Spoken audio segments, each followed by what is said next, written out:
on a sage here for this month's October 2019 Being in Sync vibe. This is part 2 of thoughts versus emotions. So first of all, I want to talk to you really briefly about patterns. So I'm a dyslexic, and patterns are something that dyslexics see all the time.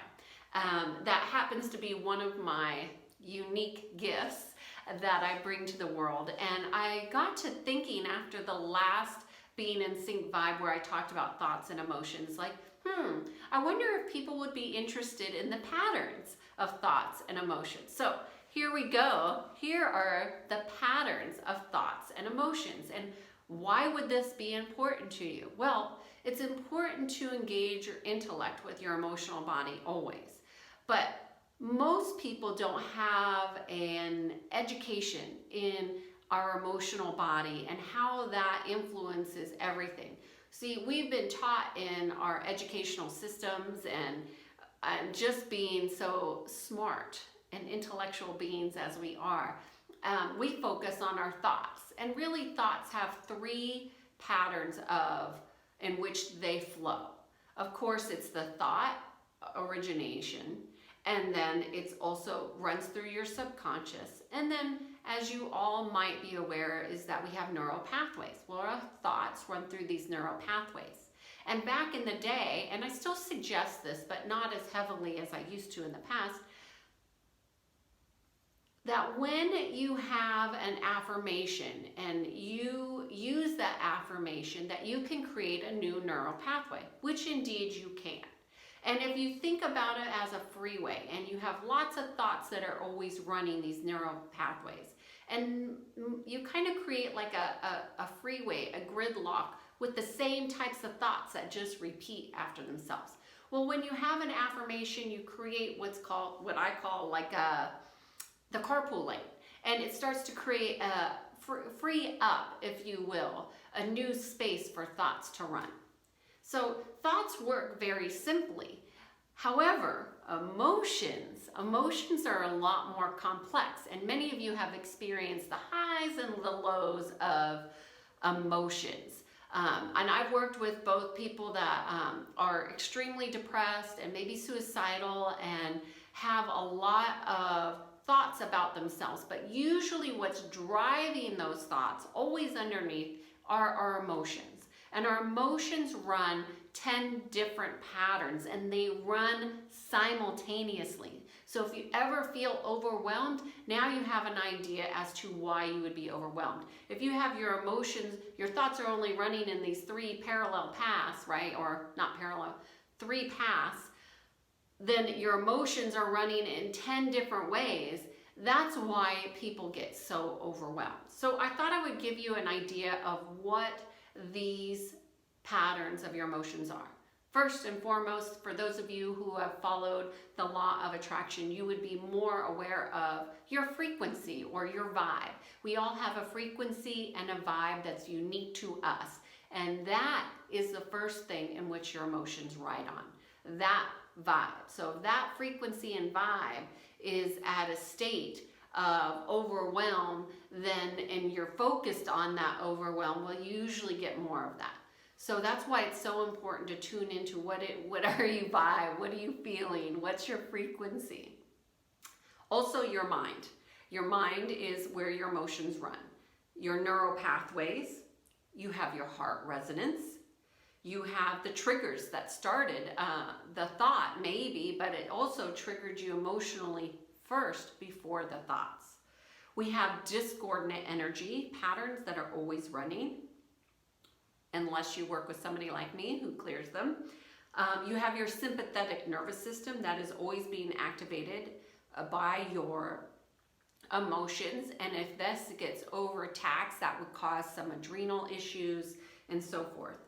We also have our spiritual learning. Our emotional patterns and body are always tied to what is your learning in this life for yourself? What is the lessons for you? In addition to all of that, we also have 13 spiritual bodies. And those bodies, those energy bodies, I should say, those are having to always be in congruence, if you will, with one another. so that the patterns are running through all 13 every time you're having an emotion. Whether it's a happy or sad, they all go through all these patterns. And finally, we have what are called soul contracts. And those soul contracts are those emotions that you might feel most frequently. When you feel something most frequently and it's not something you want to feel, that's always an indication that you have an opportunity to see what the alternative is. And that is a gift in and of itself. So if you could see it, then you can start to imagine pulling this energy in versus what you're in that you don't like. So one way in which you can begin to address all these 10 different emotions is you don't have to even know which direction they're going, because trust and believe they're going through all patterns and all pathways all the time. That's why people get so overwhelmed or so frustrated, or I want to quit my job today, or I want to break up with this person today, because they just feel so triggered and so overwhelmed because everything is flooding all at the same time, because everything works simultaneously.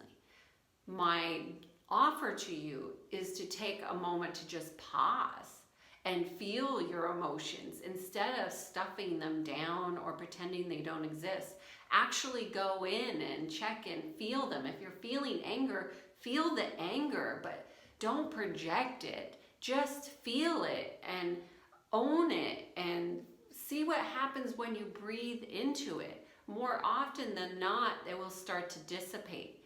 And if you are courageous enough to hang in there with the emotion all the way through, what you will often notice is that it will begin to shift and change. Now, for those of you who are like, well, I've been angry before and I get angry all the time. Oftentimes when we have anger that triggers regularly, that is an opportunity for you to pause more often until you can start to discern what you're learning from this anger is. I do not think that anger is a bad thing. I don't think sadness is a bad thing. I don't think any of our emotions that we experience are bad. Some just feel easier than others. And some even bring in more discordant energy or density than others.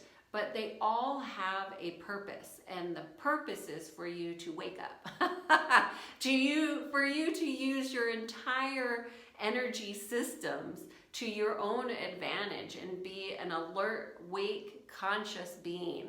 In fact, that's what we're all here at Being in Sync for, right? Is to become more in tune with all those things that are here for us, right? So with your energy and your emotions, there's nothing to be afraid of. There's just more to be aware of.